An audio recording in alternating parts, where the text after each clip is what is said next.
যে notorious criminal Shawkat মোল্লার পাশে দাঁড়িয়ে ওই একটা ব্যক্তি ও প্রকাশ্য ক্যামেরার সামনে আমার পার্টির প্রতিষ্ঠাতা আব্বাস সিদ্দিকী এবং নওশাদ সিদ্দিকী, যিনি আইনসভার মেম্বার, বুঝতে পারছেন না, গুরুত্বপূর্ণ একটা ব্যক্তি। আব্বাস সিদ্দিকী একটা পশ্চিমবাংলার স্বাধীনতা সংগ্রামী বংশের আওলাদ, সাথে সাথে পশ্চিমবাংলার কোটি কোটি মানুষ তাকে ভালোবাসে, আমরা জানতে ভালোবাসি। আমরা শেষ দেখে ছাড়বো, শেষ দেখে ছাড়বো। দেখেন না, এটা আমরা ছেড়ে দেবো না। মমতা ব্যানার্জি যদি মনে করে যে তার এই চটি চাটাগুলোকে দিয়ে আব্বাস সিদ্দিকী গালিগালাজ করাবো, আর এই চটি চাটাগুলো গালিগালাজ দিয়ে যদি মনে করে মমতা ব্যানার্জি আমাদের পেছনে আছে, ওর কোনো বাপ ওদেরকে বাঁচাতে পারবে না। আমাদের জীবনের শেষ রক্ত দিয়ে হলে এর শেষ দেখে আমরা দেখে ছাড়বো। আমার ভাইজানকে গালিগালাজ করেছে, বাংলার লাঞ্ছিত বঞ্চিত মানুষের ভাইজানকে গালিগালাজ করেছে, তার বিচার পাওয়াটা আমাদের সাংবিধানিক অধিকার। 3টে দিন সময় করার পর রাস্তায় নেবে গণতন্ত্র পদ্ধতিতে, সংবিধান যে রাইটটা আমাদেরকে দিয়েছে, মাঠে ময়দানে দাঁড়িয়ে আমরা আমাদের অধিকার বুঝে নেব। নটোরিয়াস ক্রিমিনাল, তার মুখ থেকে কী ভাষা বেরোয় বলেন। মুখ্যমন্ত্রী ভরা মানে সবাই, প্রশাসনিক সভায় ডাইরেক্ট শওকত মোল্লাকে বলছে তুই ক্রিমিনাল, তুই গুন্ডা, তুই বোম মারিস মানে ক্রিমিনাল। সে ক্রিমিনালকে মুখ্যমন্ত্রীর জেলে রাখার দরকার, তাকে ভাঙড়ে মানে ক্যানিংয়ের এমএলএ আছে, টিকিট দিয়েছে, আবার ভাঙড়ে নতুন করে অবজারভার করেছে। আপনি বলুন, একটা মাস্টারকে স্কুলে কী করতে পাঠানো হয়? ছেলেদেরকে শিক্ষা দেওয়ার জন্য। একটা গুন্ডাকে অবজারভার করে পাঠানোর মানে শুধু গুন্ডামি করার জন্যই মমতা ব্যানার্জি তাকে পাঠাচ্ছে। ভাই আপনি বলুন।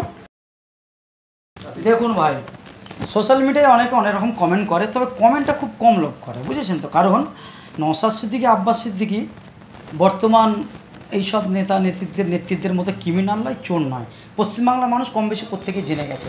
তাই দেখবেন আপনি একদম কোট অ্যান্ড কোট বলছি, একটা ভিডিও পশ্চিমবাংলার তৃণমূলের সুপ্রিমো মমতা ব্যানার্জি একটা ভিডিও ছাড়বেন আপনাদের সোশ্যাল মিডিয়ায়, আর আমার ভাইজান, বাংলার লাঞ্ছিত বঞ্চিত মানুষের ভাইজান, আইএসএফের প্রতিষ্ঠাতা আব্বাস সিদ্দিকী একটা ভিডিও ছাড়বেন।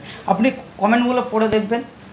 যদি বাংলার মুখ্যমন্ত্রীকে 50 জন গালিগালাজ করে, নোংরা কটূক্তি করে, যার যেটা রুচি, আব্বাস সিদ্দিকীর ক্ষেত্রে ছিল সেটা নয়, 2% অনেক কম। সেটা আবার কারা করে? যারা কিছু ভাতা পায়, ধান্দায় পড়ে সমাজের মানবতা, সমাজে তারা ওঠা বসা করে না, তারাই কমেন্ট করে, ব্যাস। আর ভিউজটাও দেখবেন, ফলো কত মানুষকে করে। আব্বাস সিদ্দিকীর ভিডিও মানুষ কতজন দেখে, সমস্ত ধর্মের মানুষ, জাতি বর্ণ নির্বিশেষে। আর মমতা ব্যানার্জির ভিডিও কতগুলো মানুষ দেখে। যাক, এবার এই যে গালিগালাজের কথা, এই কমেন্টটা কম মানুষ করে। কিন্তু ভাঙড়ে, আমি কয়েকদিন আগে একটা মিডিয়াতে বলেছি, আজকে আপনার মিডিয়ার সামনে বলছি, ভাঙড়ে কিছুদিন আগে অভিষেক ব্যানার্জির মেয়ে, একটা বাচ্চা মেয়ের সম্বন্ধে একটা ছেলে, অল্প বয়সের ছেলে, একটা বাজে কটূক্তি করেছিল। এটা খারাপ জিনিস, খুবই খারাপ। আমরা এবং আমার পার্টির চেয়ারম্যান নওশাদ সিদ্দিকী তার বিরোধিতা করেছে যে না, এটা বাজে জিনিস করা যায় না। তারপরে কি দেখলাম, প্রশাসন সেই ছেলেটাকে অ্যারেস্ট করেছে, খুব ভালো জিনিস। কিন্তু এই রাজ্জাক খান যখন খুন হলো, ওই দিনকে ওই যে নটোরিয়াস ক্রিমিনাল শওকত মোল্লার পাশে দাঁড়িয়ে ওই একটা ব্যক্তি ও প্রকাশ্য ক্যামেরার সামনে আমার পার্টির প্রতিষ্ঠাতা আব্বাস সিদ্দিকী এবং নওশাদ সিদ্দিকী, যিনি আইনসভার মেম্বার, বুঝতে পারছেন না, গুরুত্বপূর্ণ একটা ব্যক্তি। আব্বাস সিদ্দিকী একটা পশ্চিমবাংলার স্বাধীনতা সংগ্রামী বংশের আওলাদ, সাথে সাথে পশ্চিমবাংলার কোটি কোটি মানুষ তাকে ভালোবাসে, আমরা জানতে ভালোবাসি। আমরা শেষ দেখে ছাড়বো, শেষ দেখে ছাড়বো। দেখেন না, এটা আমরা ছেড়ে দেবো না। মমতা ব্যানার্জি যদি মনে করে যে তার এই চটি চাটাগুলোকে দিয়ে আব্বাস সিদ্দিকী গালিগালাজ করাবো, আর এই চটি চাটাগুলো গালিগালাজ দিয়ে যদি মনে করে মমতা ব্যানার্জি আমাদের পেছনে আছে, ওর কোনো বাপ ওদেরকে বাঁচাতে পারবে না। আমাদের জীবনের শেষ রক্ত দিয়ে হলে এর শেষ দেখে আমরা দেখে ছাড়বো। কেন বলছি শোনেন, অভিষেক ব্যানার্জির মেয়ের বিষয়ে বলেছিল, অ্যারেস্ট করলো, প্রকাশ্য এই ব্যক্তিটা কিস্তি খারাপই করলো, পুলিশ কিন্তু কোনো অ্যাকশন নেয়নি। আমার এখান থেকে সন্দেহ হচ্ছে পশ্চিমবাংলার পুলিশ, বিশেষ করে ভাঙড়ের যারা দায়িত্বে আছে, এরা কি করছে?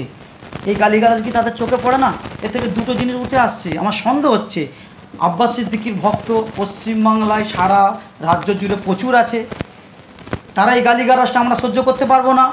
কিছু ছেলে ঝামেলা অশান্তি করে আমরা যখন কিছু করে ফেলবে, তখন পুলিশ দেখে দেখে মুসলিম ছেলেগুলো অ্যারেস্ট করবে।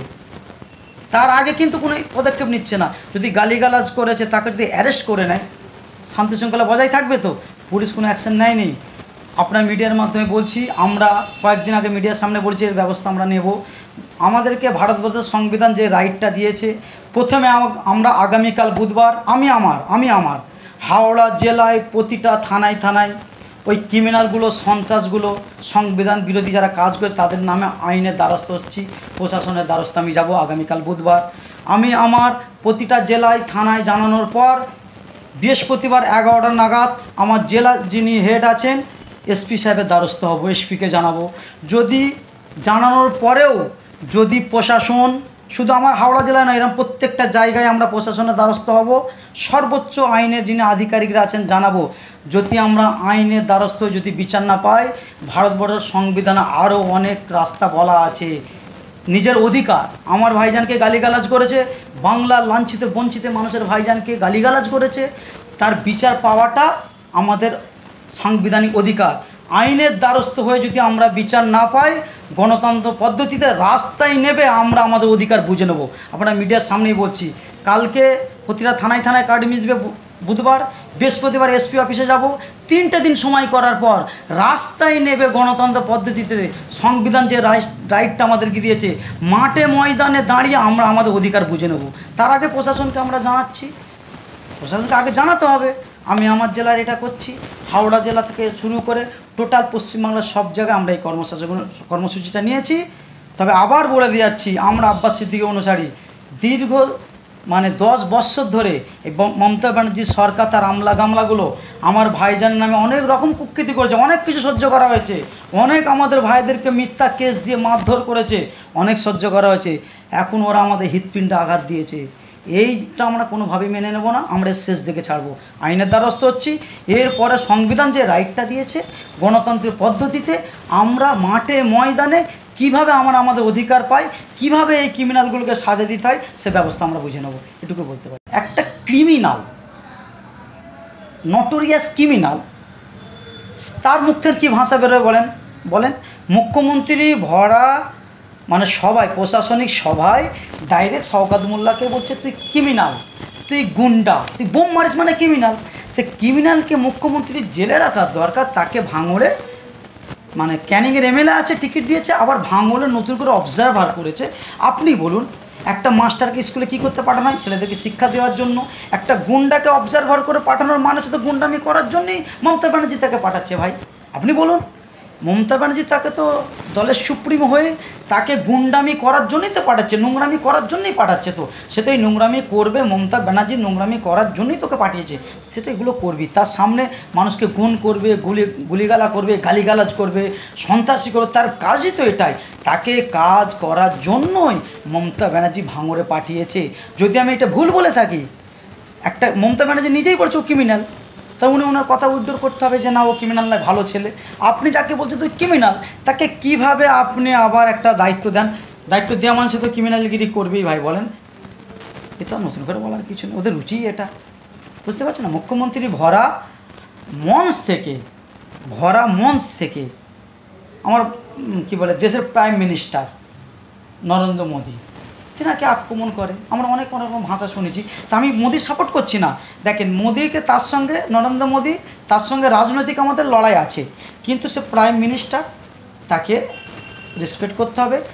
মমতা ব্যানার্জি বিনা অন্যায়ে আমার দলের চেয়ারম্যান নওশাদ ভাইজানকে জেল খাটালো, তারপরে নওশাদ সিদ্দিকী কিন্তু কোনোভাবে মমতা ব্যানার্জির নামে উল্টোপাল্টা ভাষায় কথা বলেনি। কেন? রাজনৈতিক লড়াই আছে, কিন্তু সে আমার রাজ্যের সিএম, তার সম্মানটা রাখতে হবে, এটা আমরা বুঝি। এই শিক্ষাটা 2016 সাল থেকে আমার পার্টির প্রতিষ্ঠাতা আব্বাস সিদ্দিকী আমাদেরকে এই শিক্ষা দিয়েছেন। পার্টি তৈরি হয়েছে 2021 সালে, 2021 সাল থেকে আবার নতুন করে নওশাদ সিদ্দিকী ভাইজান আমাদেরকে এই ট্রেনিংটা, এই শিক্ষাটা দিয়েছেন।